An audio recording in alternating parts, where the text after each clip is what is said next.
पुण्डरीकं विज्ञानघनं तस्मात् विरावन्मात्रं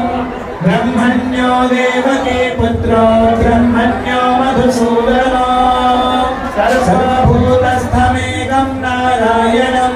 कारणरूपमकाय परब्रह्मो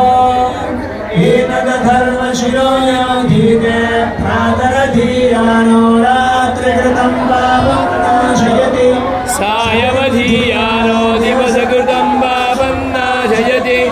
माध्यन्दिनमादित्याभिमुखो धीयानः पञ्चपातक उपपातकान् प्रमुच्यते तद्वेदनारायण पुण्यं लभते नारायण सायुज्यमवाप्नोति नारायण सायुज्यमवाप्नोति य एवं वेद इत्युपनिषत् शन्नो देवी अभिष्टयनाभो भवस्तु पीतये शय्यारभिस्रवन्तु नः ॐ स्वस्ति अथर्वण